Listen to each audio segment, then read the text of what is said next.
presence here and your willingness to discuss important issues that impact our city speaks volumes. It affects Burlington of the future, and it honors all the residents of this ward. Your vote and your voice matter. Jack Dennison was invited to join us tonight, but he declined to do so. Shauna Stolte accepted the invitation, and the agenda has been altered, so you will have the opportunity to hear from her. The format this evening will be in the form of an approximately 1-hour conversation between Shauna Stolte and Mark Carr, the moderator. Mark Carr is a longtime resident of Burlington and has volunteered in many areas in the community. He is the executive director for a not-for-profit agency and has been involved with public affairs through his program The Issue and Roundtable on Your TV for 20 years. He has been campaign manager for 4 successful provincial and federal elections and is a former member of Burlington City Council. Mark has moderated debates for several years, including provincial and municipal debates, and this year will moderate 5 of our ward meetings and the Milton Chamber of Commerce ward debates. Thank you and welcome to Mark and Shauna.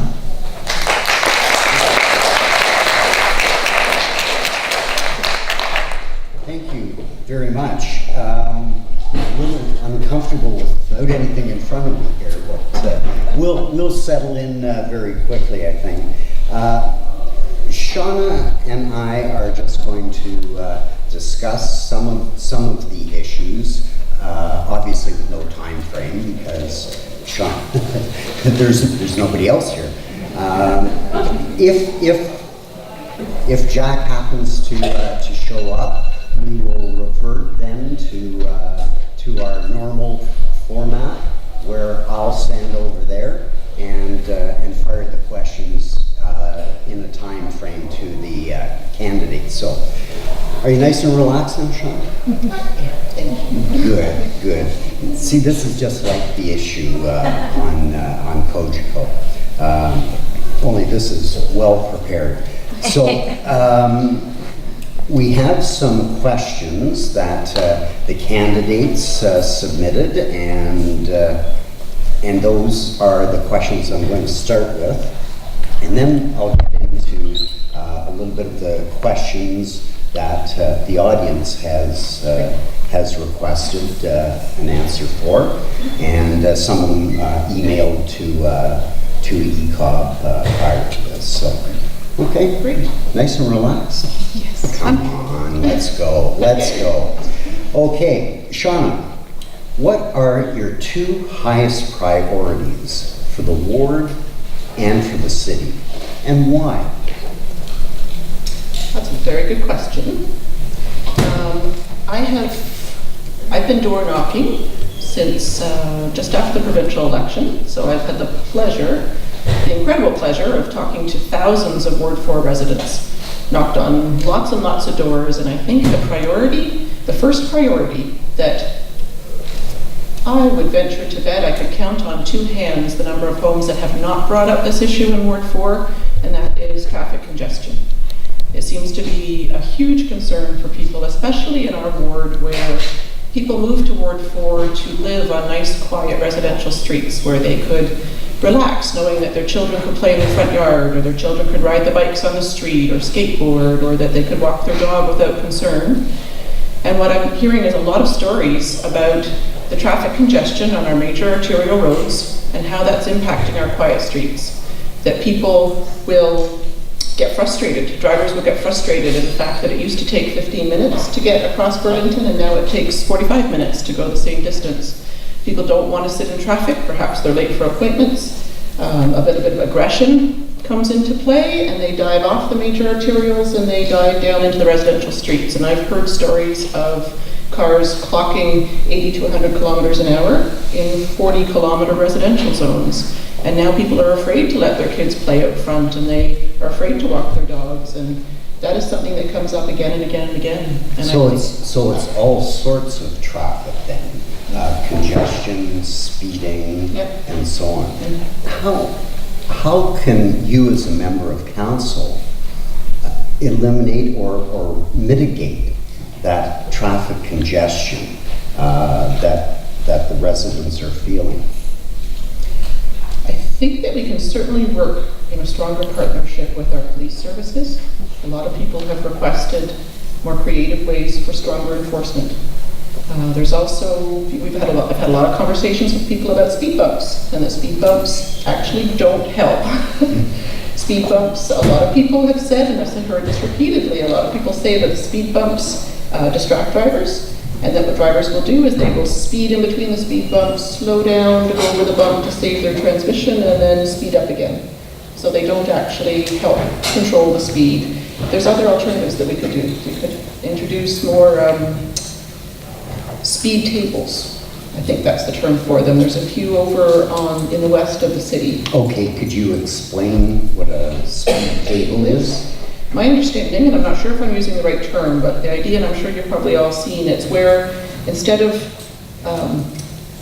developing a concrete or asphalt speed bump, you instead bring the curb out 3 feet into the road and make it where cars can't pass 2 at a time. They need to slow down because there is more of a wave to the road as opposed to it being a straight shot down.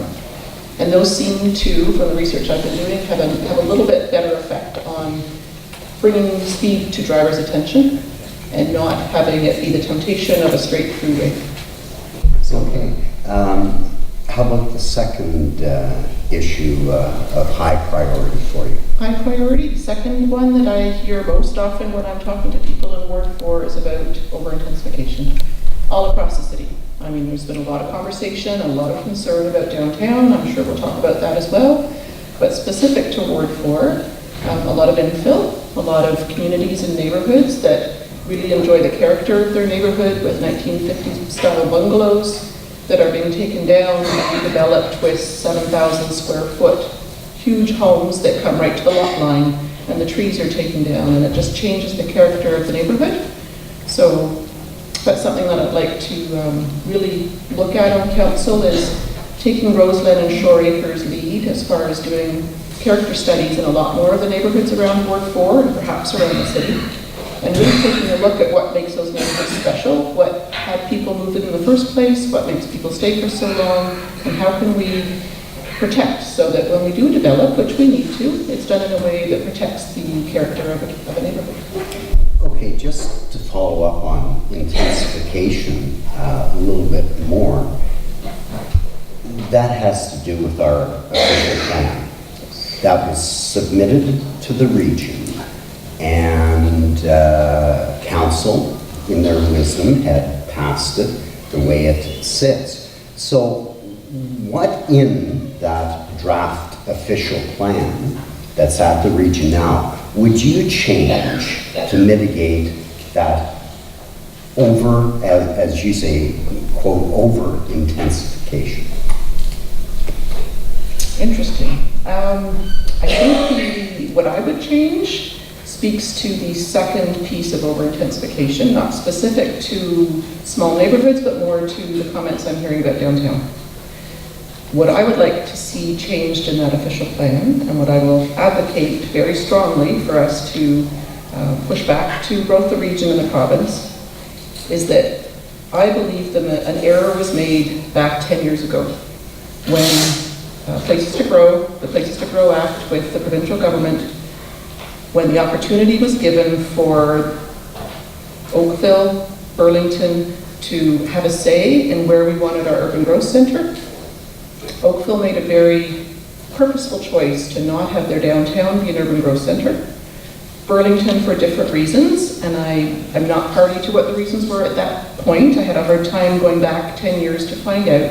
I suspect that maybe our council at the time believed that our downtown needed a little bit more revitalization, and perhaps that's why they chose. But by having our downtown declared an urban growth center, led the way now 10 years later to our downtown being declared a mobility hub. And I think that the resulting heights and densifications that have resulted from being a mobility hub downtown, that's what I would first like to change. I would like to have our urban growth center relocated 2.2 kilometers northwest of our downtown, which is much more up by the Burlington GO station, and create neighborhoods and have that be where our uptown is. And so that's where the intensification would take place. Now, You are aware that there are 4 mobility hubs? Yes. And one of them is downtown? Yes. And that forms an integral part of our official plan. Now that it has been passed by this council and moved up to the region, and you can't get it back, from the region, Gary just won't let it come back. You'll have to talk to him about that. So, how would you make that change and de-designate downtown? Not having yet been in the position of being on council, I know that I do still have a lot to learn. My limited understanding is that the reason for the region wanting to protect the official plan as it was presented to them is that the region has expectations from the province about population densities. I believe that we can maintain those population density expectations, and that by requesting to move the urban growth center and not have downtown be a mobility hub doesn't necessarily mean that we're asking to be relieved of our share of population density that the region's hoping that we'll be able to accommodate. We're just accommodating it in a part of Burlington that it's not going to have the same impact to our downtown. That way we can develop our downtown, which we will. We need to develop our downtown. It needs to flourish, but we can develop it a little bit more slowly, and we can develop it a little bit more gently. So, with the de-designation of the mobility hub downtown, that means that the 2 large, what are they, 23, 24-story buildings are going to be the only 2 down there. Because that has been approved. Yeah. So, how do you take that out? I don't know how you take that back. That will be a project. And what I am a little bit concerned about, to be honest, is that there are, from my understanding, dozens of other applications that were already submitted for the downtown core before the OMB turned into the LPAC. And that those applications will be dealt with under the old system of the OMB. So I think that our next council, however it's made up, is going to need to work with some of the developments. Thank you. Sorry, I want to go. Thank you. The next council is going to need to work with some of what has already been put in place for downtown. So do I think that those 2 tall buildings across from City Hall are going to be the only 2? Unfortunately not. But I think that if it was not designated the Urban Growth Center Mobility Hub, I think there might be a little bit more flexibility to mediate and negotiate and come to something that Burlington could be a little bit happier with. Okay, thank you. Let's move on to the budget. Burlington residential taxes have risen 4.3% last year alone. We're heading into a reassessment of residential properties by MPAC, and most properties will rise in value, and therefore municipal taxes will increase. What rate of increase or decrease for the Burlington residential property tax is acceptable to you, and how will you ensure that that's achieved? Okay, those are 2 very different questions. Acceptable and ensure. Acceptable, I would strongly have a goal to be to index property taxes to the rate of inflation. That would absolutely be a goal. That would be a challenging goal, but that would be the goal that I would want to strive for. To ensure that, I think we will have to get very creative, and I think that we will need to try to not allow the full city budget to rest, not that it does anyway, but we don't want the full city budget or even the majority of it to rest on homeowners and residential property tax. I see that tied to economic development and to getting really creative in encouraging innovation and big businesses, small businesses, entrepreneurship. I think the more that we encourage economic development in Burlington and the stronger our economy is, the more that we can provide the services and the supports that our residents need without having it be on the backs of the residential property taxes. Okay, so you're saying that the 4.6 last year alone was about 2% too high. Ideally, yes. Yes. When you put it on top of the 4% the year before that and the 4% the year before that, I think it gets unmanageable for people, especially seniors who have fixed incomes or young families who are trying to make ends meet. I think it is too high. And what about the percentage, the 1% that was built into the budget for Joseph Brand Hospital? That's part of the budget. Mm-hmm. And I know councils like to take that out. But it's what we as residents pay for. Would that still be allowed under your scenario? I think if I'm not mistaken, is there not some of that that's already being pulled back to help pay for some infrastructure costs and so on? So I think that this past council has already reevaluated where that will go.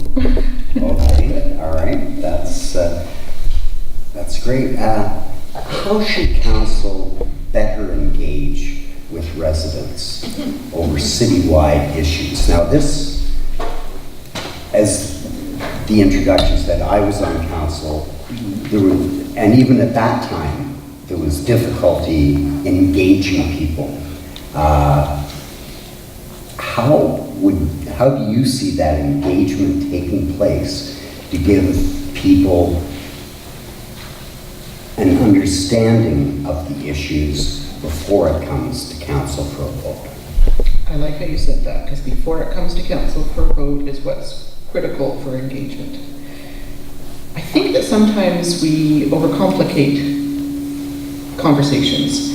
When you want to engage someone, like if I wanted to engage you and I wanted to know more about what you thought, what would be the first thing I would do, or should do, is to ask you, right? And I think that as a council and at City Hall, we need to do a lot more asking. And we need to ask in multiple different ways, because everybody hears information differently and retains information differently.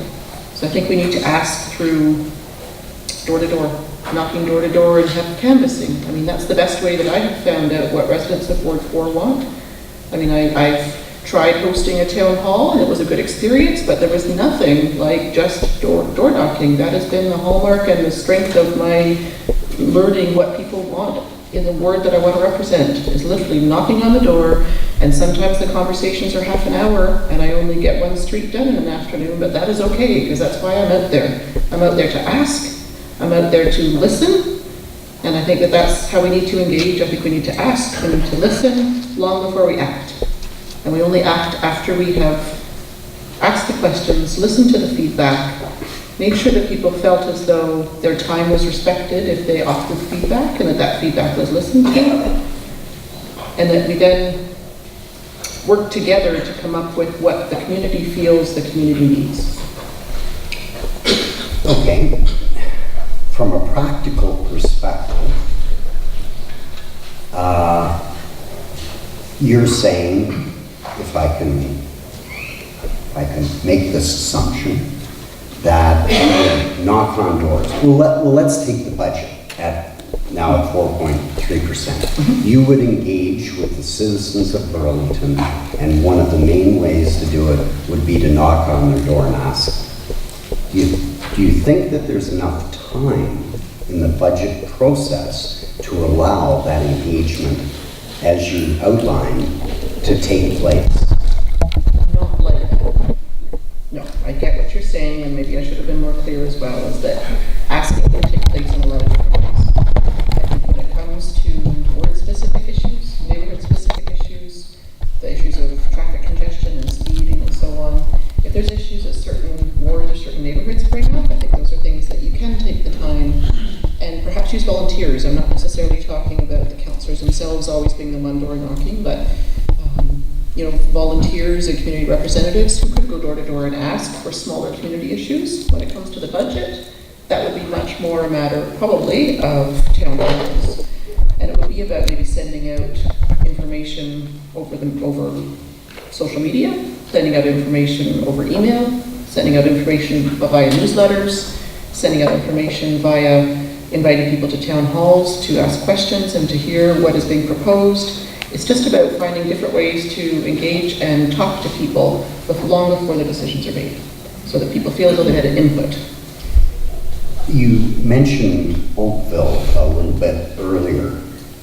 They have a strong ratepayer association in various areas of the town.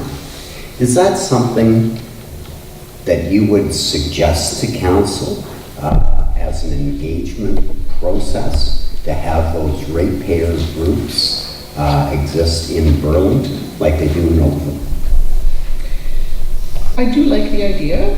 We certainly have some examples of those. I know with Ward 4 there is the Roseland Community Organization, there's the Shore Acres Ratepayers Group, there's others who I've talked to up on Dines Road and north of the QEW. I think it is a good idea to have smaller community groups. But one of the things that I would like to see for Burlington is, Burlington has grown to a size, and we've had issues that I know we won't get into today, but those are more about school boards and so on.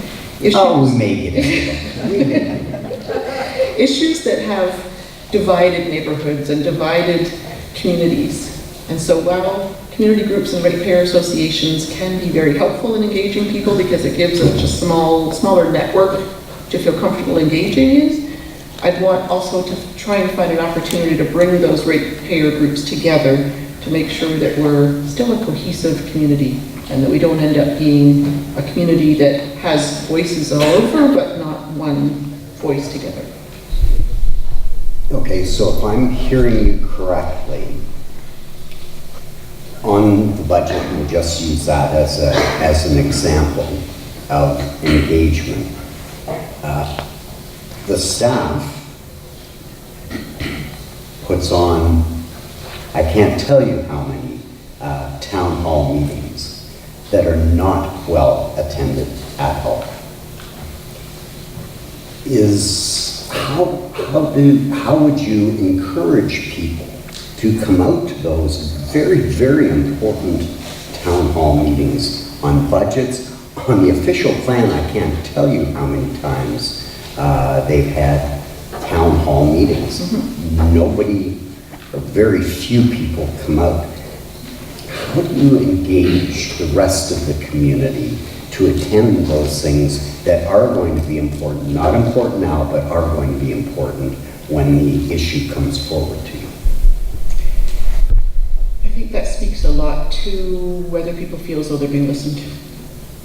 I can't speak so much about budget meetings because I haven't been part of that, but I certainly know in my involvement over the last couple of years with meetings in regards to the official plan, I believe that a lot of those meetings were not well attended because there was somewhat of a protest vote, that people didn't necessarily feel as though it was worth their time because they didn't feel as though their voices were being heard or their thoughts or ideas were being listened to or their thoughts or ideas were being incorporated into the plan. Therefore, people get to a point where they wonder what the purpose of attending is. So I think you need to kind of take it back a step and you need to reestablish trust. You need to demonstrate that you are listening. And I understand that you can't listen to every single person's opinion because I know that then you would get mired down with the process and you would never get anything done. But majority rules is a pretty basic tenet when it comes to making decisions. And I think that once people have to have an experience where they are invited to attend, perhaps with a new council, they might be willing to trust to see if a new council might be different because that's what people are asking for is change. And a new council is going to have to demonstrate that they are going to operate differently than what people have felt they have up until now or in the last few years.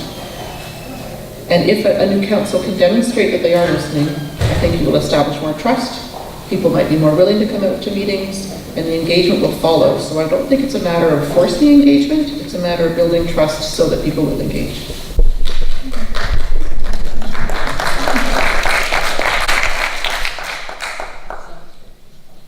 Okay, you mentioned earlier economic development as a matter of keeping residential taxes in balance with industrial commercial. It's crucial in Burlington to keep those residential and industrial taxes in balance. Milton, for example, has averaged 2 million square feet of non-residential development each year over the last 5 years. So how will you attract new businesses and jobs to Burlington? It's been one of the areas, economic development, that is not necessarily a big part of my background. My background has been, the majority of my career, I was in social work and community development. So my career and my passion has been based around people and schools and neighborhoods and building community. Learning about economic development and how it impacts the city and how important it is and how vital it is has been one of the really interesting pieces that I have been learning about in this process of learning how to be a counselor and what's involved in being a counselor and what kind of important other aspects there are.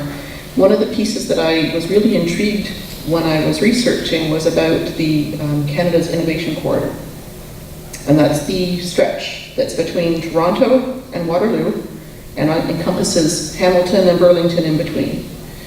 And it's there was a summit that was put on in June at the Royal Botanical Gardens, the first inaugural summit for this innovation corridor. And what the innovation corridor, what its goal is to be one of the top 10 economic regions in the world by 2025. And I was fascinated to find out that statistics that corridor between Toronto, Burlington, Hamilton, and Waterloo, the products created in that corridor are the equivalent. They actually make up 18% of Canada's gross national product. I found that amazing. I also was amazed to know that the small startups and innovative new companies that are along that innovation corridor have made that innovation corridor the second most innovative center outside of Silicon Valley in the world. And I just, not knowing that before, I just thought we've got tons of opportunity that is along this corridor that we can draw. We've got a lot of underdeveloped land and employment lands and industrial lands and business lands along the highway there that aren't being used. And I just think we need to really get creative and find ways, more and more ways to be a part of that and not let, Hamilton is a very innovative community and Toronto is a powerhouse and Waterloo has, a lot of strong university base and a lot of innovation coming out of there. And if we're not careful, we'll just be the drive-by community as people are going from Toronto to Hamilton and Waterloo. So we need to get creative and draw a lot of that innovation and be part of that because I think that will really help Burlington to stay on the map economically. So is the region's economic development more important than Burlington's economic development to attract businesses and jobs to the region rather than Burlington economic development trying to solicit those high-tech firms? Because they both got economic development. They do, and I think they're both important. I wouldn't necessarily say that one's more important than the other. I think that we need to definitely, I wouldn't propose to say that we should leave it at Burlington's responsibility to draw in. I would certainly want and hope that the region is also, that we can help the region to be creative and draw it to the whole region, but personally I'm looking at Burlington. Okay. You mentioned that the health of a community is an important aspect to you. Hello, Jack. Hello. How you doing? I'm good. Good. Have a good meeting tonight? Yes. Oh, good. I warned them I was leaving at 7:20 and we were almost finished. Okay. So we're prepared for this scenario, and I am going to move out of Jack's seat and ask Jack if he'll come up and sit here. Did you want to participate? Of course. Okay. Yes, sir. Well, come on, Jack. Let's go.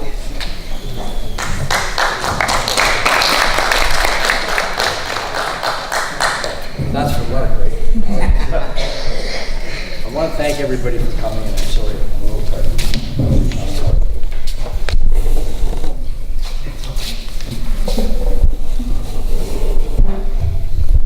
Okay, we'll just get settled here.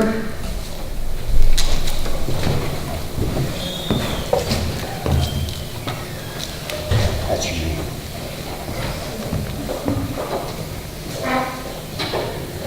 Okay, so we are going to revert now to the original criteria, which is a 3-minute response to the questions. And both candidates will have an opportunity to speak to the questions. What I would also like to insert in this, Jack, just so that you're aware, if you do mention the other candidate by name or inference, and believe me, I'll know if it's inference, I'm going to give that the person that was spoken about 30 seconds to respond. Does that sound fair? Okay. Okay, that sounds good. Just give me a moment here while I just have a look at these.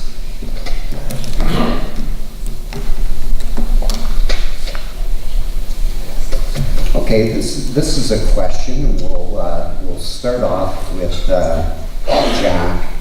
What would you like to see council do less of, and what would you like to see council do more of? 3 minutes. What would you like to do less of?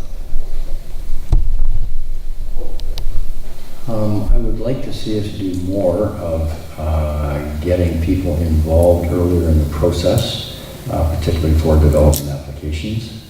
And I think we are headed in. Can everybody hear okay? Back, so we're okay? I guess so. Somebody else set up. And we're in the process of instituting this, whereby before a developer even comes into the city with a plan period, that would be presented to the community, and so that would then give the community an advanced look, so they know what is being contemplated, and before it gets in. The city's been accused in the past somewhat of hearing from the developers and then coming forward with meetings after the fact, and I think this will be a much better process. What do we want to do less of? Taxing people. And that's a glib answer for sure. But part of what we end up paying in taxes is really to do with what we end up in the way of development.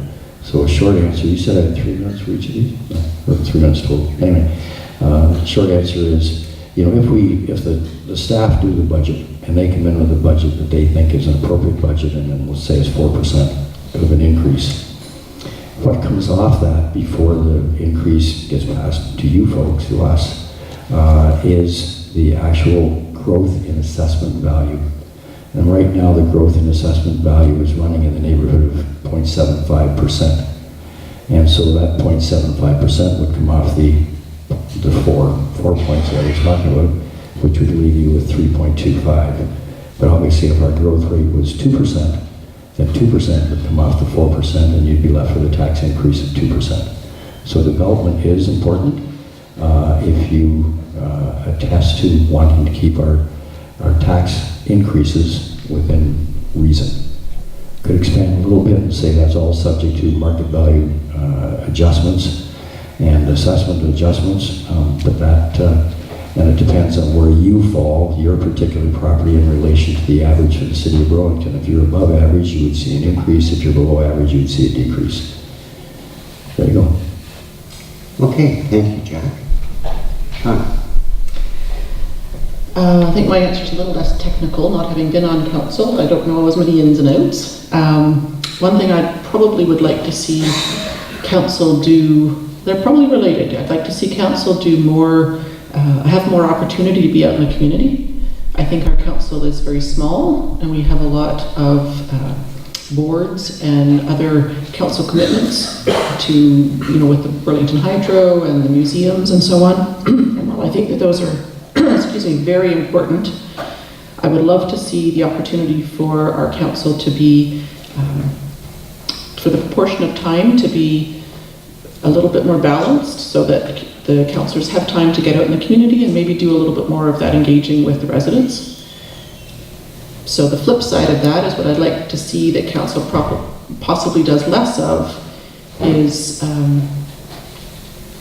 how to tie that in. To tie that in with one of the things I would like to consider is the possibility of a slightly larger council. I don't know how that would work financially. It's not about adding to the tax base. It's about finding creative ways to possibly fund to have a council of 9 rather than 7. And by doing that, it may enable the councillors to spread out those committee responsibilities a little bit more so that they will have more time for their constituents. That doesn't necessarily also mean changing boundaries for wards. I don't necessarily think we need more wards. What I would love to see if we were to add a couple of more councillors would be for those councillors to be councillors at large, where they didn't have a ward they represented. What they represented were bigger issues like Burlington Transit and, you know, things that were global across the city. And that I hope would allow each individual councillor to get more out into the community. Okay, thank you, Sean. And this again is from our audience. I'll read the entire question, so please listen closely because I don't want to have to repeat this. Given the majority of Burlington's tree canopy is on private property and that Burlington's tree coverage is below Environment Canada's 30 to 50% minimum requirements to support a sustainable environment, and that the city has bylaws for other property issues of much less significance, and that all neighboring communities already have one, if elected, will you support the immediate implementation of a citywide private property tree protection bylaw? And we'll go to Shauna on this and ask you first. I don't know if I could fill 3 minutes. Well, It would be a resounding yes. And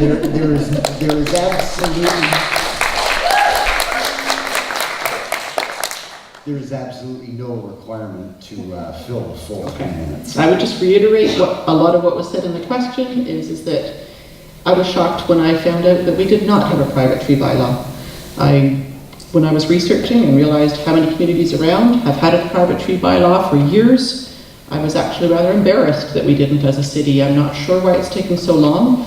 I know that it has been introduced multiple times over years and kind of gotten back shelved, and there was thoughts to take a look at it and there was some exploration of it. It just never really seemed to come to fruition. No pun intended for the fruit trees, but yes, I would absolutely, absolutely advocate for a private tree bylaw, and it's not about taking away private homeowners' rights to determine what they want to do on their property. I absolutely understand if somebody is looking to put in a pool or looking to put on a deck and that there is a tree that legitimately can't be managed. It's more about making sure that there's a conversation about the trees and that perhaps a private tree law could incorporate a permit. And that permit opens up a conversation to see if there is possibly other ways that we could work around to make sure the trees are protected.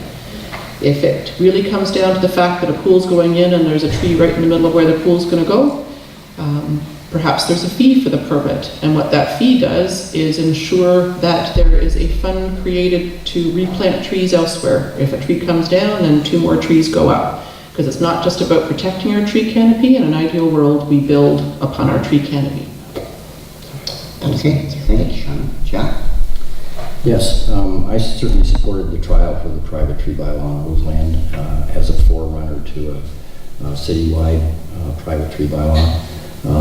I think the issue really is that everybody's biggest concern is clear cutting of trees on lots, and then they don't get dealt with properly in site plan approvals and that kind of thing. So we do really have to come up with a way to control that. And I agree that if somebody wants to put in a pool, or the tree is diseased, or it's being held together by wires, I mean, there's certainly there are things that were proposed in the Roseland version of the private tree bylaw.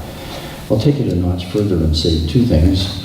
In my own case, I think on my property I took down 3 trees and I planted 68. And those range in height from 4 feet to 18 feet. And so I think most of us are very tree conscious. And staff's impression back when we last reported on the tree bylaws, whatever it was, I guess he didn't down there with 5 or 6 or 8 years ago, whatever. And their concern was the workload involved with the private tree bylaw, but it's time we got by that. The other comment I would have is a real concern about the emerald ash borer situation. And we have 10,000 trees on public property, not counting in woodlots and that kind of thing, that are coming down because of emerald ash borer. And we're trying to take down 2,000 a year, and the next year we go out and stump them, and the following year, if we can come up with the dollars for it, because of course the nursery stock is going up in price, because every municipality, either side of the border in this band of longitude, whatever, is trying to buy those trees.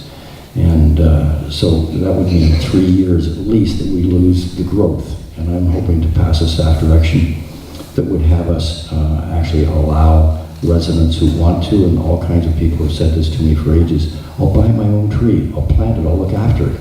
Let us do it. And I don't see any reason why we couldn't do that. And the staff's position has always been, well, we can't have somebody planting their own tree and then somebody else says, well, how come they're planting a tree?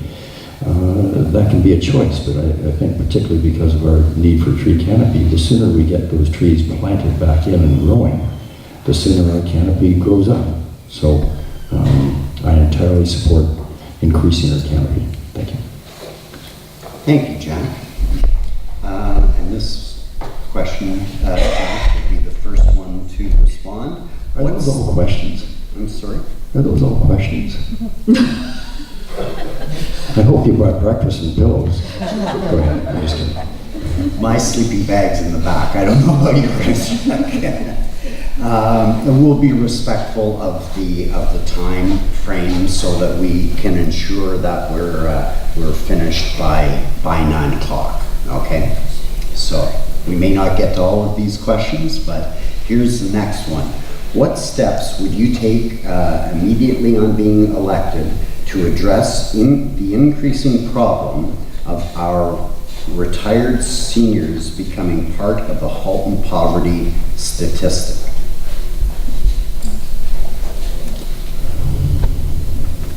That's a good question, because we have seniors that are certainly not anywhere near poverty, so we have to have a huge percentage of seniors. In Burlington, I think we're the largest percentage of seniors in the GTA, if not Ontario even. But most are not on the borderline of poverty.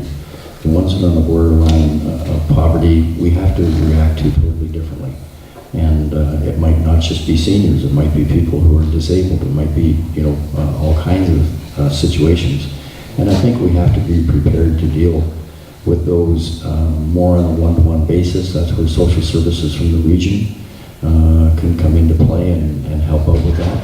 And it may be something, that really is charity begins at home. Those who are able to afford more things, maybe it's up to some of us to step up personally as well. So I don't think it's all about government support or government directions, and I don't think everybody needs blanket support. I think we're better off dealing with things more on a one-to-one, or have, they certainly have rules, but, if your income is at such and such a level, you are basically declared, and you get split passes for transit, and you get other benefits that everybody else doesn't get. But, it is It's not a means test, but it's from your tax return that you can do it. So there you go. Okay, thank you, Jack. Sean? That is a very good question. It's something that I've actually been quite involved with. The last couple of years I've been volunteering with Community Development Halton and the Burlington Age Friendly Network. And there is a huge hidden number of seniors in Burlington who fall very close or under the poverty line. And it is, I agree with Jack that there are certainly, thankfully, a lot of people who don't need to worry about that, but it's quite shocking when we realize how many are in a difficult position. Unfortunately, the reality is too that it often is more women who perhaps haven't been in the workforce as long to have pensions and so on. So there's a lot of factors that go into it. One of the things that I've done a lot of work with Community Development Halton is looking at really creative housing options. Things like home share. So someone who perhaps, because I think a lot of times we think about seniors who have homes, who own their own home, and maybe who own their own home without a mortgage, and we say, well, they'll be fine because if they downsize, then they have a lot of equity because thankfully Burlington home prices have increased in value so much. The reality is there's a lot of seniors who don't own their own home. And it's to create options that, like home share, where two seniors may share a home, or maybe one senior has a home and is isolated and maybe needs some support around the house, and another senior who doesn't have appropriate housing for financial reasons comes in to share and they have a home share arrangement. It could be co-housing, where perhaps you have, like the Golden Girls, 3 or 4 senior women or senior men or co-ed, if you'd like, who jointly decide to buy a property and live together. And the nice thing about that is it means that you have, if there's 3 people living together, you have 1/3 property tax, 1/3 utilities, so it really can reduce the economic burden on someone who perhaps doesn't have a huge take-home income during their retirement. I think senior isolation and making sure that we provide opportunities for seniors to access community centers, so to increase the number of community centers and senior programming, better public transit, perhaps bringing back the Burlington Taxi Chit program that we used to have for seniors, reintroduce the idea. I know that it was frustrating when we found out that we weren't able to pass the proposal for seniors to allow access to public transit one day a week for free. So I think maybe reintroducing things like that. And I'm seeing that I have very few seconds left, so I'll leave it at that. Okay, thank you. And this next question is for you, and it's a little bit of a follow-up on what I just asked. Would you support a change in bylaws to allow nanny suites on properties in Burlington? Absolutely. Nanny suites, garden suites, laneway housing. I think those are all examples of creative ways that we need to look at both infill for development for Burlington and for options for housing. It can create affordable housing. It can create opportunities for perhaps a senior to live in a granny pod, is a term I've heard used too, a garden suite in the backyard of a family's home so that isolation and support is more easily accessible. So yes, I would love it if we could look at more creative options for housing like that. Jack?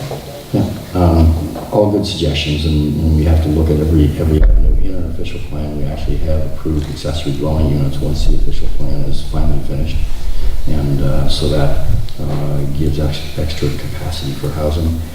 There's certainly, whether they're in-law suites or unrelated people's suites, if we can have individual units, all built to code, of course, so we don't have any problems with fires and things like that, but properly built in-law suites that allow people to stay in their homes longer, allow people to have support. There's nothing worse than an elderly, and Sean is right, it's very often the female side. They're in a big house all by themselves. It would sure be helpful if they could have a dwelling unit or a basement apartment or an upstairs duplex, whatever, so that there's other people around the house in case there's a problem. If their children are from out of town, they would feel better knowing that somebody was there to have some concern for their loved one. So we have to be more creative in our housing solutions, and young people are moving back home. They can't afford to buy their own place, and they want to come and live at home for a number of years to build up down payments. And, this is another way for them to sort of support mom and dad by having an independent unit in the house and eventually move out into their own. So there's lots of things we can think about. Thank you. Okay, thank you, Jack. And this one is, Jack, you can start off with this. From the audience, how can we ensure our downtown includes more viable retail outlets, as current retail outlets are being kicked out for condo development? Well, that question begs a whole lot of longer answers than 3 minutes, but certainly I'm talking at the doors with lots of people about the 2 buildings proposed on either side of James Street, proposed or approved, whichever way you look at it, and I'm assuming we'll get to have more discussion on that. But to have 20,000 square feet of high-end furniture retail on Grant Street is the wrong use of retail square footage on Grant Street. I don't know how many, I've never bought furniture down myself. I think it's probably out of the price range, and maybe I shouldn't be saying this, but Elizabeth, if I'm wrong, please let me know. But if it's, anyways, 20,000 square feet of high-end furniture is not good use for Grant Street. What we want is boutique-y things. We want restaurants, we want shops, we want patios, we want to turn the downtown more into a people place. I mean, Kelly's shows us that. But, some other places similar to that in the downtown are going to make our downtown more vibrant. I'll go on a little bit more if I've got some time. I tell people, think about Pepperwoods and how many people have had lunch or beverage at Pepperwoods, whatever, and how many people don't have any idea that they're sitting in the podium of a tall building. Everybody thinks if a building is tall, they're sitting next to a wall of building. Well, no, because the tall building that is part of Pepperwoods is about 60 feet back. It's probably back more than even when you're sitting in the restaurant. And so that's the kind of thing we want to develop on Grant Street. We've got to make the sidewalks a lot bigger so that we have room for trees. You can't sit on a patio without trees. So we have trees and chairs and patios and enough space that becomes accessible. And so the 2 buildings that are proposed down there both have podiums. And that's the kind of thing. You won't see the height. It's a 3-story podium, and 3 stories is entirely appropriate for Grant Street. I'm probably used to those. Okay, thank you, Jack. Sean? Sorry, could you read the question again, please? I certainly can. How can we ensure our downtown includes more viable retail outlets? Currently, retail outlets are being kicked out for condo development. Can I go back to my answer from earlier? That in my ideal world, and I know that there's a lot of advocating that will have to happen for this, but if we are successful in having a conversation with the region before they approve the official plan, that if there's a possibility of moving the urban growth center up 2 kilometers, that would allow for a gentler and slower development of our Brant Street downtown, then perhaps we could be successful in having less condos and more retail. Okay, thank you. Shauna, and I'll pose this question to you. First, both candidates are committed to keeping taxes low while maintaining and improving services. What sources of revenue will fund these service improvements? Both candidates are committing to keeping taxes low while maintaining and improving services. What sources of revenue will you find to fund these service improvements? Sean, Same thing. I don't want to repeat myself too much. I know we were talking earlier about the benefit of really improving and increasing our economic development and really making as much of an effort as we can to be innovative and to draw businesses to Burlington, to encourage entrepreneurship and small business. And the healthier we keep our economic development, then the higher likelihood we can maintain taxes at a residential level without sacrificing supports and services. okay, John.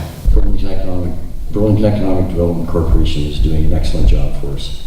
And, we've increased the number of jobs, we've increased the square footage of industrial, commercial, institutional properties.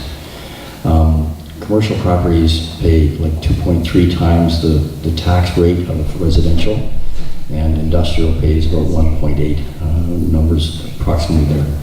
And the more of that development we get, we had a goal years ago to get our ICI up into the 28%, and I think we're still down in the 12 or 13%. The more office space we can get, the better. The proposals for the podiums on Branch Street, I'm going to dovetail back into that, is to have retail on the first floor, a mix of retail and office on the second floor, and office on the third floor. Retail, unfortunately, can't always afford to pay the kind of wages that people need to live and work downtown. But some computer companies, lawyers' offices, doctors' offices, that kind of thing, in those podiums, then use the parking during the day. They create business during the day. It's better for our retailers, and it creates more revenue because they're all going to be paying higher taxes in effect through their rent, in their rent payment, which comes back to the city in the form of taxes. So the more assessment we can generate from the ICI sector, commercial and industrial sector, the better we are off as residential tenants. People often say to me that how come Toronto has their residential taxes so low? And that's because their business assessment is probably up in the 70, 80, I don't know the number, I'm saying probably up in those much higher numbers, which lets them tax the houses much lower. In an economy like Burlington, where it's almost 90-10, it makes it really hard. The only way we get to have the frills is to pay more in tax. And certainly lots of people at the door don't want us increasing their taxes. Okay, thank you. This question for you, Jack, first. What is your position on the reduction in available parking spaces downtown? There's a number of ways to answer that question. One, the new electronic signs, I think, are worth their weight in gold. You don't have to drive around looking nearly as long. There was a little lot. I was up to the Parkinson's Super Walk on last Sunday, and I parked in that little lot on Martha Street. It only had, I think, 8 spaces and 3 handicap spaces. The sign told me there was 1 space there. I couldn't see it, but it was there. And driving by the parking garage, you see, 200 spaces, 169 spaces ago. I think those help a lot. In the official plan going forward, what we put in, and it was Mayor Goldring's amendment, was to, as I was working in an area-specific plan and saying that when a developer or proponent came in for a site between John and Martha, they had to acquire the whole block.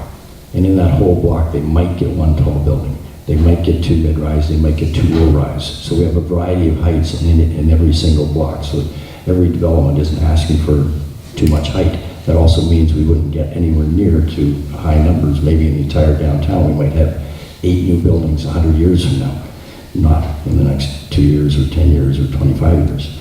But the mayor actually changed that motion to say that 17 stories would not be by right, that 12 stories could be by right, and the only way they get to 17 is to add additional parking over and above the parking needs of their development. So that would mean that other businesses in town could have their employees, et cetera, park there and free up the spaces on the streets and so on. Or the other thing was more commercial space, more office space, and again, more jobs. So that was the only way you would be allowed, and according to official plans, the only way you'll be allowed to increase the density from 12 to 17. So that does a good step forward in some additional parking in the downtown. And there is the building between Mr. Carnicelli's building right now at Caroline, that block, the middle part, because that was a city parking lot that we contributed, they're putting in 6 stories of parking there. And a significant amount of that, I forget the exact number, but I think it's in the 200 range, 180 range of additional parking spaces up in that complex when the office building, which was going to be a medical office building, and the parking lot get developed. Okay, thank you. Sean? I know talking with a lot of people in Ward 4 who do enjoy coming to downtown, to enjoy the amenities and the parks and Spencer Smith and restaurants and so on. Parking downtown is a huge issue. Honestly, I have had more conversations with people about accessing downtown. And there's a difference between driving your car to park downtown and being able to efficiently and effectively access downtown. Do we need parking downtown? Of course we do. Do we want to see downtown? I mean, I think it's great that we have the new building with 6 stories of parking. That is awesome.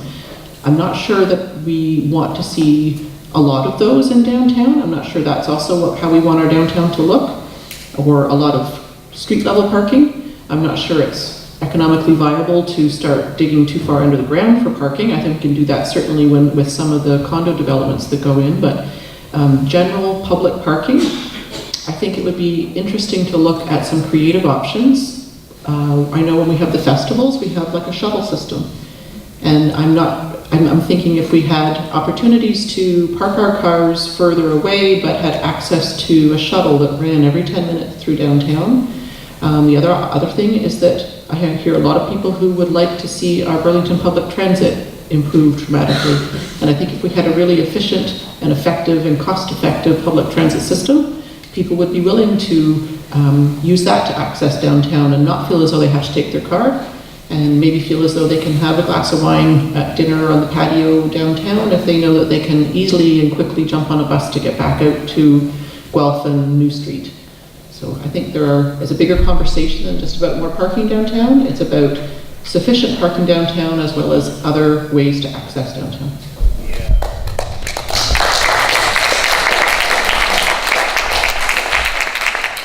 Okay, now we're all over the board here with these questions because I'm just taking them randomly. So please understand that the 3 questions from now we may get back to the parking or transit issue.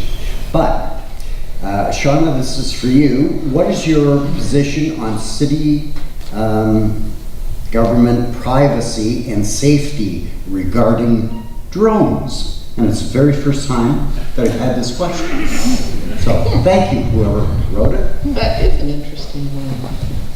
I'm not prepared for a drone question. I'm going to have to think on that. I'm sorry, could you read it again, please? I will. What is your position on city government privacy and safety regarding drones?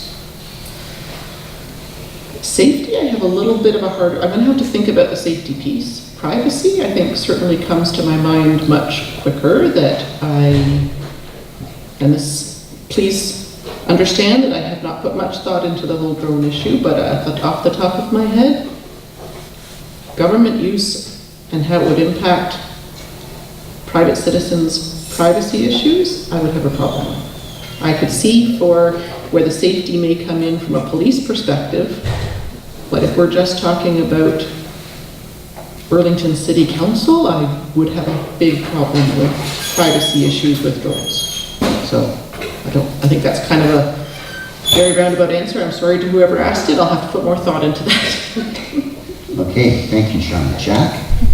It is a very different question. I don't know of any municipalities that have dealt with or even federal governments or provincial governments have dealt with the drone issue and making rules about drones. We think back to the cell phone and what it wasn't that many years ago and what it is today, and FaceTime and all this kind of thing, and what can be done with phones. Certainly there's lots of talk about parcels being delivered to us by drones.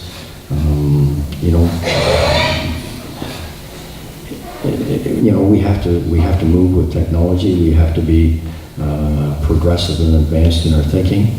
And honestly, I don't know whether that's legislation that the Burlington City Council should be imparting on our citizens. We have a lot of rules, and I don't know that droning. I've not had one person complain to me about the possibility of drones in their neighborhood. Concerns. Okay, thank you, Jack. I'll tell you, there is one person, and they're out there. We will look into it. So, okay, this is for you to answer first, Jack. Will you arrange to do, this is really municipal government at its finest. Will you arrange to do a better job of repairing potholes in residential areas of South Burlington? That's specific, Ward 4 especially, right? You know, I gotta tell you, and I don't have the budget book in front of me, but in the last 15 years, the increase in dollars that we put into infrastructure has been huge. Of course, the cost of asphalt and so on has gone up, you know, exponentially. The shave and pay program that came in whatever number of years ago, whereby we actually grind off an inch of asphalt and put back an inch and a quarter of new asphalt, really buys us about 20 years of extra life on a road if we get to it early enough. And that was the key. $1 spent saves us $4. I think it was John Taylor-ism that we dealt with for years. And so there were some years, and I've had some constituents say to me, how come our taxes have gone up more? When I was first on council for the first 9 years, we basically stayed zero. But that was low-hanging fruit, and we were able to make that work. But then when we needed to get going with more of this infrastructure repair, when we were going at budget time, and Joan will certainly remember, we would go looking for dollars saving in the budget, and then we just move them right over to infrastructure. Because of that, any dollars we could put into shave and pay was a great way to do it and save us all money in the long term. So I think we've done very well. I think the roads are better. The odd one gets away and you get into complete rebuilds, and the cost is astronomical. We try to tie in our rebuilds. In fact, we insist on tying in our rebuilds with Halton Region. So before we will go in and rebuild a road, you know, we have to wait for Halton Region to be ready. So sometimes we miss that shave and pave window because the region isn't ready to do their underground work. And obviously nobody would want us to go in and rebuild a road and then 2 years later tear it up because we have to put in new water mains or sewers. Thank you, Jack. Shauna? Without knowing necessarily the history of the budget of the for the infrastructure, my thought would be that yes, of course, we'd want to make sure that the roads were and the potholes were repaired in a timely manner so that people could feel as if they could get around and not have their cars be negatively impacted. But while I was listening to Jack talk about the infrastructure and budget and so on, it also occurred to me that perhaps we could use the potholes as a answer to an earlier question about speeding on roads. And maybe we could actually dig them deeper, and then people would not speed. So forget the speed bumps, we're going to go to deeper potholes. So, Can I interject and support Sean on this? You know, I tell people all the time, when they're begging to have their road redone, I say you have to be a little bit careful what you ask for, because you get your road redone and cars go faster. Mm-hmm. The road is smooth, the tire noise is gone, and that's when they're after us immediately after that, saying we need to calm the traffic down. You know, they got rid of the perfect speed bumps that they used to have. So we have unanimity on speed potholes, do we? Okay, let's move that up to the mayoralty candidates, and I'll make sure that that's answered in the mayoralty debate. I'm not sure who gets this question first. Who got the last one? Jack did. Okay, so this is for you, Shauna. How can we change the official plan?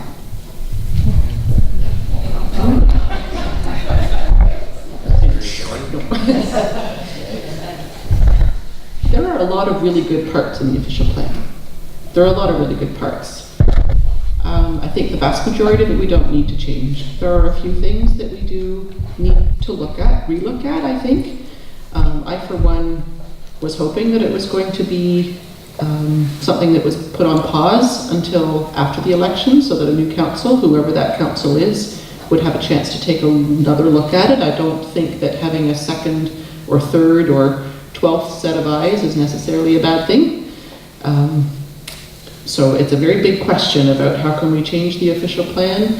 I think we talked about it a little bit earlier about that if it's about instrumental changes that would change the commitment we've made to places to grow and other pieces of legislation, that might be a little bit harder to do.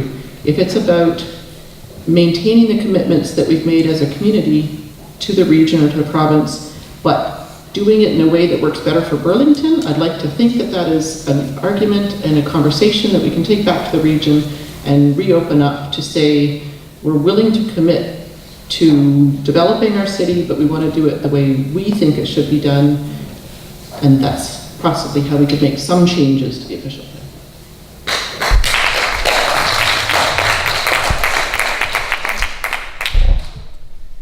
Yes, the official plan. I mean, we were in really the absolute wrong place with our official plan. We got caught with the 374 Addy development, Nautique, because our official plan was not passed. It was clearly in the document where they said, Burlington doesn't have an official plan. The proponent is close to the provincial policy statements. We're going with the proponent. We're now trying to get back in. We've asked for a review on that, and hopefully with our official plan in place, that could become part of a review of that particular file and help us get that reduced and more manageable for our community. The official plan, there are lots of things in the official plan that I didn't support. Anybody who was around the council table or reporting on it know there were lots of things that I disagreed with. But we needed to have the official plan in place. The building at Elizabeth Interiors, in our official plan, we had 17 stories in the official plan. I told the proponents before our official plan was done that I wouldn't support anything over 14, and I didn't. So I didn't support that particular building. But the official plan has that at 17. The proponent came in after we voted on the one on the other side at 23 stories, came in and met with each of us individually and said, Jack, you supported 23 over there, I want 24. I went ballistic. I said, I supported that one because they had 12 stories, lot line to lot line, 209,000 square feet. We had no choice there. We'll talk about that, I hope, again before. The one on the south side, Elizabeth Interiors, that building didn't have any prior approvals, but it also, if we didn't have our official plan in place, we wouldn't be able to defend that. And now the staff that did that report did the best planning report I've seen in 20 years. And we are there rock solid. And this goes LPAT, not OMB. And we can defend our position at LPAT.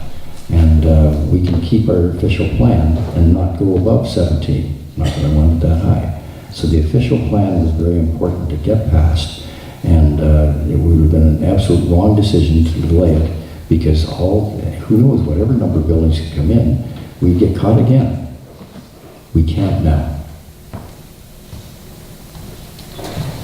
Why do we not have time limits on house construction start to finish?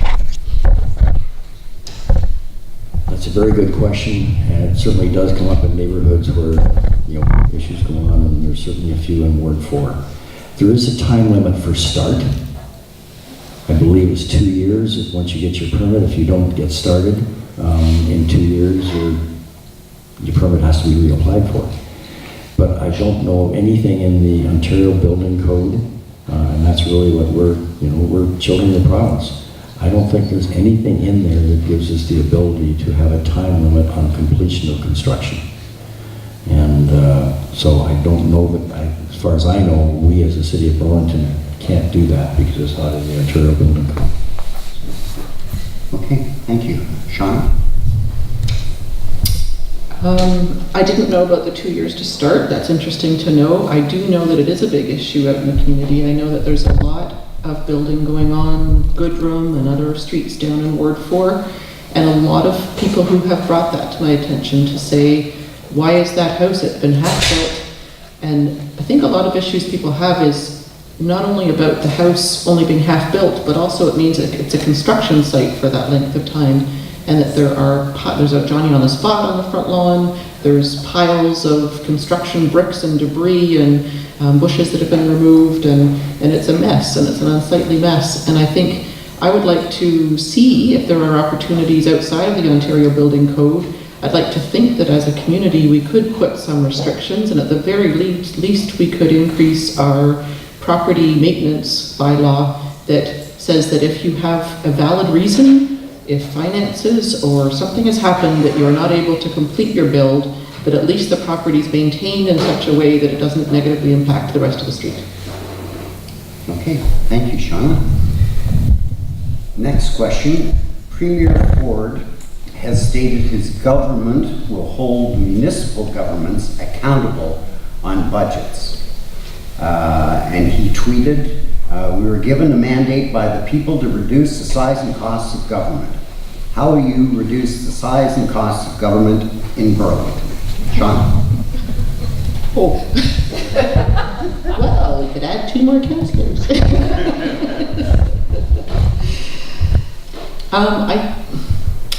I would be interested to know if that argument about reducing the size and cost of government in Burlington would actually be pushed by the province, given the fact that our municipal government is already so much smaller than every other community around us. I mean, I believe Milton has 11 councillors, and Oakville has 13, and Halton Hills has 11. I do think a council of 6 councillors, I'm not sure for a community the size of Burlington, that is the size that we should have to adequately represent our residents. If we can't make that argument, I mean, I would venture to bet that our premier, if he is looking to reduce the size of municipal government, he would be reducing a lot of other municipalities around, perhaps to the size that we are, but to ask us to reduce from 6 down to 3, or under the proportion that he's proposed in Toronto and has stuck to his guns on, if he thinks that Burlington needs to reduce to that size, then we would have 1.5 councillors. So I think we're already pretty tiny. I think we're already pretty efficient. And I would like to think that we'd have a strong argument to say that we really shouldn't be reduced more than that. Mark, my recollection of the question was not that it was about the size of council, that it was about reducing budgets. He was concerned about municipal governments not spending taxpayers' dollars appropriately. Is that accurate? Premier Ford has stated his government will hold municipal governments accountable on budgets, and tweeted over a while ago, we were given a mandate by the people to reduce the size and cost of government. How will you reduce the size and cost of government in Burlington? It does kind of cover both sides. Burlington was a council of 17 when I was first elected, and we did have 2 councillors per ward, and the municipalities that were mentioned all have 2 councillors per ward. So it's not a case of having less councillors, and I'll tell you, when I had a sidekick, so I was elected as a city and regional councillor, and I had a ward mate who was city councillor, and that was one of my platforms that I thought we didn't need 2 people on each ward. And for those 3 years, that time it wasn't 4 years, 3 years, I mean, we basically went around holding hands and going to every situation that needed to be dealt with in Ward 4, and virtually always voting the same way. So we weren't giving better representation. We were just 2 people doing the same job for the city side, and I had the regional side as well. To change the number of councillors per ward, Ford isn't going to be the least reduced in Burlington because we are 7. And when you talk to the councillors from the other wards, they're actually envious of how efficiently our 7-person system works. We've had numerous discussions over the years about adding more councillors. Joan, you're a proponent of more people on council. We can't do it other than having councillors at large. So they would be city councillors only at large. You couldn't take and go back to 8 wards, because then you would have 2 wards that wouldn't be represented at the regional table. Because the region reduced our number of seats from the 9 we did have, with 8 wards and 2 per ward, to 7 in total. So the mayor and each councillor. So you can't have 2 wards in the city that don't have representation at the regional table and don't have input from the region. So that doesn't work. Possibility of having at large, I don't really know. We'd have to do a lot of research on that. I don't think there are a lot of municipalities doing that, because they're then not involved in the region. And really, how are they really sharing the workload if the remaining 6 wards have a councillor who sits on both? I don't personally, my ward, our ward, is 15,000 homes. Ward 5 is 10,000 homes. I was told at the time when we went to that, Jack, you can handle it. And you know what? I can. Ward 4 is the best ward in the city. And, you know, they're people who are reasonable people. A lot of business people, a lot of people who really understand what's going on. Okay, And Jack. 2 minutes are up, good. That's the first time I've done that. Good. Okay. Further to that question, I've heard that the end game of the provincial government is to eliminate the municipalities and just go at the region. Would you support that? Are you in favor of just going region-wide? Jack? Yeah. Oh, okay. You know, we actually talked about that way back when we were doing white papers on government, and there was certainly a move with Hamilton amalgamating and becoming region. I mean, the difference really is that, like, Hamilton has their own water and sewer, and so they operate both regional and local as a local government. So they are 2 levels of government. But Oakville, Burlington, Halton Hills, and Milton are not. We have the region. You know, there could be some cost savings, but that doesn't seem to have worked out. The province, you know, the amalgamations that they did make, Hamilton and Toronto, didn't really end up saving money in the end. And local government, I think, is closest to the people, and that's the way it needs to be and should be. So I would not really be in favor of it at this point. I think to give our local people, and we are government that's closest to you, the people, we need to stay the way we are.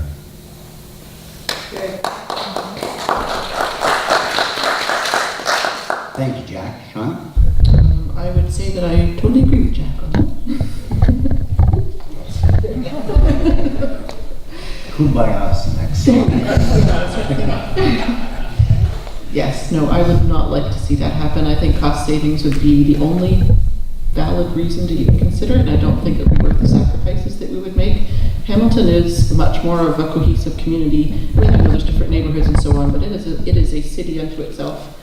I don't see how it would work to take such diverse communities like Halton Hills. I mean, Oakville and Burlington are similar, but Milton is quite different, and Halton Hills is very different again. And I think that you would end up with a regional council that would spend most of its time catfighting for what their community needs. And I think that we need to keep our local government, yes. Okay, thank you, Sean. Burlington has become increasingly an expensive place to live, including for younger and older generations, those wanting to stay here or return here. What can the city do to make Burlington a more affordable place to live for both young families and seniors? Sean? That is a critical question. Goes back again to my background in community development, where if you don't have the basics, if you don't have a way of getting around your community and you don't have a place to live in your community, then you're not a part of that community. And it is true, there are many of us who are very fortunate to have lived in homes at a time when they were considered more affordable, and many of us who have had the benefit of increased property values. But I have 3 girls, and I have this conversation with them that whether they want to stay in Burlington or not is up to them, but they need to have the opportunity and the choice to stay in Burlington if they would like to. And at this point in time, there are way too many young people or young families who feel as though, even though they've grown up in Burlington, that they will have to leave the community. It's not an option for them. I think that we need to look, when we talk about any kind of development, I know it can be difficult sometimes to talk with developers who come from a pure business profit mindset to provide opportunities for affordable housing, because I know that it's a business for them and that their bottom line is the profit margin. But I also know that there are a lot of developers out there who come from a place of community development, and I know that Hamilton actually has a number of developers who work within the community for the sole purpose of finding opportunities to create affordable housing. And I think that we as a city need to understand that. We need to understand that it's all tied up together, and that our economic development and attracting young workers, young, skilled, talented labor, they're only going to come to Burlington if they can afford to live here. You know, we're not going to have the economic development that we want in order to maintain the property value or the property taxes as low as we would like if we don't have housing to attract young people to come in. And what we don't want to have is a situation where we don't have affordable housing, we can't attract young people, we don't attract employers then, and we end up with a community of homeowners who are bearing pretty much the whole city budget on the residential property tax. So finding creative ways for affordable housing is key. Thank you. Jack? Okay, our taxes in Burlington are actually considerably lower than equivalent house in Helm, and that's much to their chagrin. But our houses, as we all said, are more expensive to buy. So there is a trade-off. You know, one of the things we need to do is get our transit system more effective. I've come kind of full circle. You know, when we're getting more intensification, the mobility hubs, that kind of thing, to have the system work in Burlington as we grow from here, you know, with the mobility hubs, we need to have a better transit system. The lady who we hired came from Markham, tremendous experience. She's doing a great job, Sue Connor. And, you know, I think we have to gradually transition to more of a grid system and with more frequencies, so that people don't, you know, you can go to the bus stop and not have to worry about if you miss that bus, you're not going to get another bus for half an hour or an hour. We have to have more frequency, and so in order to make that the least bit affordable and get more people riding the bus, we have to improve the system, the headway times, and get the transit to where people need to be. The grid system would allow people over time to move out of the residential neighborhoods. I get all kinds of complaints about the buses running along in some of our residential neighborhoods. People don't like the noise, they don't like the fumes, they don't like the fact that they're driving empty, this kind of thing. So we really need to reinvent our system to a grid system that is really capable of taking people around. Sean already mentioned earlier about, you know, having people be able to get from Burlington, go to the downtown, and from the Appleby and Aldershot go to get downtown too, and one of our grid system buses could really do that for us and reduce the reliance on the automobile. So, thank you. Okay, thank you, Jack. There's another one on development. Surprise, surprise. What are your views on high-density development on Lakeshore Road? And the example given is the Blue Water development. Jack, I'll let you go first on this. It's actually called Bridgewater. But that's okay. Blue Water is where we made sure we didn't get townhouses. We're getting single-family homes, hopefully. Anyway, Bridgewater is this building right here. I'm carrying this plasticized sheet around. It's dated May of 2009. It was actually approved 5 years before that. And Bridgewater, the redeeming feature of it is it gives the public 100% access. So for those who don't know, that is a 22-story condo building. It's basically at the top now and has to be obviously have the windows and all the finishing done. The smaller building to the west is a Marriott Courtyard Hotel. That's 8 stories and a Courtyard Hotel and Conference Center. And then behind that is a smaller 8-story condo building. But the beauty of that site is that we have 100% public access. That's a grand staircase down in front. It's been there for years. Those who sneak through the wire fence at the end of Spencer Smith Park will know that. It's been there for years, just waiting for the buildings to get built. And so the overview of it is this, and I don't know whether people can see this or not, but the tall building on the east side is on my left. And you can see the opening through between the buildings. There's a very large courtyard in the middle. That is 100% public access. We'll be able to get coffee, tea, sit on the steps, watch the boats go by, maybe even a glass of wine or a beer, ice cream parlors, that kind of thing. This, if we're going to have development on the lake, this is the kind of development I want to see that gives all of us 100% access to it. The property to the immediate east of that has like 11 owners at this point. My wish, my dream is that eventually that get developed by one significant developer that can do something that, again, keeps 100% public access. Because that's our last golden egg on our waterfront, and I want us all to have access to that, not that it be closed off. There's a building at the foot, how am I doing? It's a building at the foot of Torrance Street. You can't see the lake for anything, and they've got a parking garage. It's been there 20 stories for 20, 40 years, I think. You can't see anything. You can't access, you can't see the lake. This kind of thing is what we want in our downtown. Thank you, Jack. Sean? It's good to see that picture. That's certainly a detail that I had not known before about that there's going to be that public access, which, given the fact that that development is likely moving forward, correct? Yeah. Then it's great that there is the access. It's almost built. Yeah. That public access is wonderful, but it still has the tall buildings blocking the view, and it still has people having to go through a narrow corridor to get to that public access.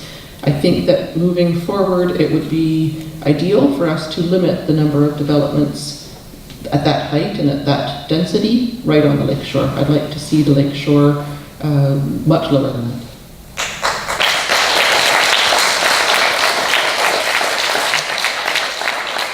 Thank you, Shauna. Now this question, you can answer this one first. How do you plan to, and I think I touched on this earlier, but I think it's now with Jack here. How do you plan to communicate with your constituents, and how often on issues? I've been thinking about that actually as I've been going through the campaign, and I'd like to think it's not unrealistic, but I have so enjoyed door knocking. When I first started this campaign, I thought that I knew that it would be interesting to hear people's opinions and ideas and so on, but I really had no idea how much that was going to become my by far favorite part of this campaign. I have spent my summer wandering the streets, getting to know the streets, getting to know every little street in Ward 4, and so enjoying the fascinating people and great conversations that I've had. And I have been thinking in the back of my mind that I would like to continue to do that and to try and aim for an annual door knocking route around the city. I just think that when I first became involved in municipal politics from a resident's perspective, I remember the day, and it was about this time 8 years ago when my then councillor knocked on my door, and I have said to them, I don't really remember what we necessarily talked about. I just remember that you were on my doorstep asking me what I thought. And that was why I made a commitment to door knock as much as I did during the campaign, and I would really like to continue to do that. So an annual tour around the neighborhood, go to where people are at. I've also been really enjoying, I've had through the campaign a Saturday morning coffee chat from 9 to 10. And sometimes no one comes, and that's okay. I do some emails and so on, but there's been other times when lots of people have dropped in, and I'd like to continue to do that, where people know that they could come down to City Hall if they wanted to, but that they could also come and just have a coffee every Saturday morning if they'd like to just say hello or to talk about an issue in the ward that's concerned them. And then I would also like to make the effort to get around once a year to people's door, because there are some people, some seniors who, you know, maybe have a little bit of mobility issues, and that would be a way to reach out to them. Thank you, Shauna. Jack? Ditto. That's something Oh, no, sorry. Go ahead. That's something I've always enjoyed. And every 4 years or even every 3 years when we had that, the checkup at the doors is really, really effective. And you know, I've been doing it every election, and as I say, I have the largest ward by far, but I virtually do the whole ward. You know, there's some of the apartments that are hard to do. We have about 2,000 apartments, but we've still got, you know, 13,000 homes. And, you know, it's a pleasure. And you can see it, I'll go a little bit of an aside. You can tell people who are house proud. And we have a lot of them. Back when we had the Rose Awards, Ward 4 always kicked butt in the Rose Awards. You know, the people in Ward 4 are really proud of their house. But you can tell right away, and Sean, I'm sure you found that, and then you go door to door, And maybe some people, it's legitimate, they're just so busy with their families and the young families and this kind of thing, and they don't have time to do that. But there are other people who just, it's a modest house, but it's immaculate. And it's exciting, and it's nice conversing with everybody. Thank you. I've taken a lot of tips on, what they say in real estate, curb appeal? Yeah. Yes. Okay, thank you. And Jack, we'll let you answer this one first. Halton must grow to a population of 1 million by 2041, more than doubling its population since 2008 to meet the expectations of the provincial growth plan. Traffic gridlock will continue to cause difficulties moving people and goods. What specifically can you accomplish in eliminating or easing gridlock in Burlington? I wasn't sure where you're going with that question. Okay. To me, the biggest issue in Burlington is cut-through traffic. Absolutely dead ass, that's the biggest issue in Burlington. And the cut-through traffic is in part because of the, I'll say poor design. I'm not a highway engineer, but the poor design of the interchange of Queenie, 407, 403. We need to get on the province's butts to fix that interchange. Because even when even when there's no accidents, just the volume of traffic backs up there because of the design of those great big loops around and this kind of thing that just don't really work. We have people getting off on those modestly slower days and cutting through Burlington. They're getting off at Dorval, they're getting oak at Brodie Road, they're getting off at Burl Oak, etc., as they come into our town. One of the things I have in mind doing, and there's already a staff direction note, we're getting a response back, I think next council meetings, to reduce the speed limit on New Street. The police tell us that they have trouble making tickets stick,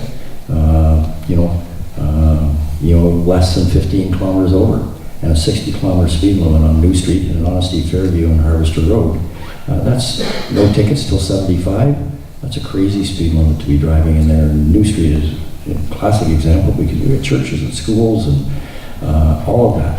And we don't need people rushing through our community. So if we make the speed limit 50 there, and we've got almost all the local roads down to 40, same reason. But if we make it 50, that should deter some of the people from cutting off the Queenie, whether it's 5%, 15%, 20%, getting off the Queenie and cutting through our city. You'll see the lineup in front of the hospital, all the way back to Maple Avenue. Those are all cars that have cut through our city, and now they're getting back on the Skyway to go to their place in Stony Creek, Grimsby, or Niagara, or whatever. We gotta get rid of the cut-through traffic. We don't want it to be convenient for them. We want us to be convenience, but not them. We did reduce the speed limit on Lakeshore many years ago, and it hasn't caused a problem. It's 50 there, so why wouldn't New Street and Fairview and Harvester be the same way?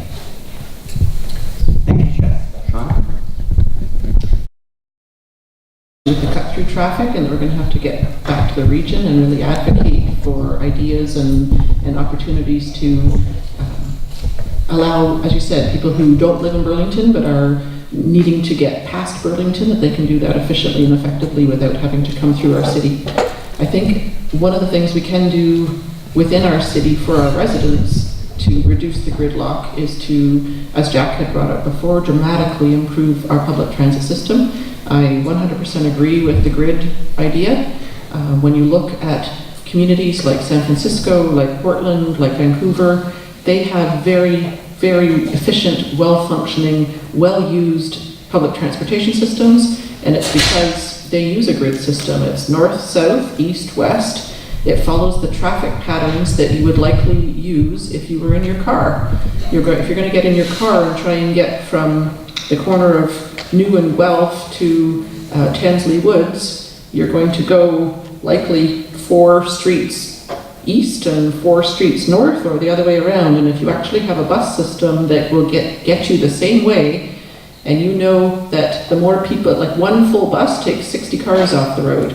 And I do believe that Burlington historically has been a very car-centered city, but I do believe it's more important to people in their everyday life to get where they need to go in a timely and efficient manner. And if we had a public transit system that allowed you to use basically the same route that you would go in your car, except that you can leave your house, access that bus within half a kilometer of where you live, and be able to know that in less time than what will take you in your car, you can get to where you need to be, then I think that we will get more people on the bus, more cars off the road, and I think that will have a huge impact on congestion and good luck. Okay, thank you, Shauna. Our last question. And this is an important one for you to tell our audience a little bit more about you. But simply, what are your strengths? Shauna?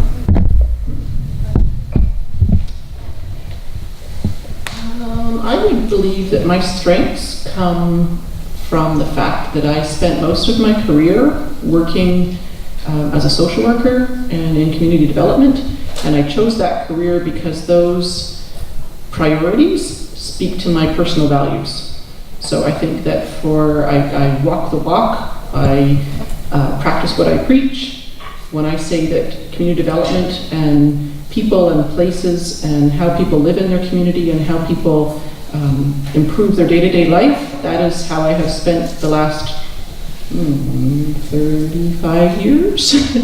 So I would say that's a strength of mine, is that what I like to advocate is not ideas or theories. They're things that I truly believe in and I'm passionate about and will go to the ends of the earth to try and make happen. Thank you, Shauna. Jack?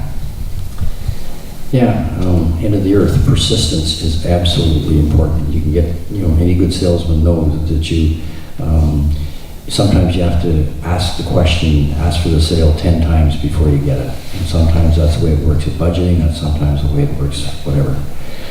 The assets that I have, I've lived in Burlington since 1954, and population then was 8,500 people. Obviously, I've seen a lot of growth, and I have an MBA. I have been in business in Burlington since 1968. Sold my business finally 2 years ago, restaurant business first and then Cedar Springs. So one of the things that's unique that I bring to the council table is knowing what it's like to be a customer of City Hall. Because over those years when I was renovating restaurants or when I was putting additions on Cedar Springs, I was forever being a customer of City Hall. So I understand how difficult it can be and how difficult for people who sometimes have never had to do that, whether they want to get a pool permit or whatever. So I think that's an important aspect. My job, both at Cedar Spring all those years, 36 years and 2 months, and as a counselor is helping people. And that's really what I love to do. And, I've sold the club, and that gives me more time to continue helping people. It's never been a 9-to-5 job. It's 24/7, and it's 365 days a year. You never know when you're going to get that panic email, or not even a panic email, or phone calls. You have to love it, or it's not for you. And so there you go. I think a lot, but that's okay. Okay, thank you, Jack. Thank you to Shauna. When someone decides to be a candidate in any election, the decision is not taken lightly. Cost, time, personal, family sacrifice are all taken into account. I applaud everyone who chooses this democratic endeavor, and all candidates deserve our round of applause tonight.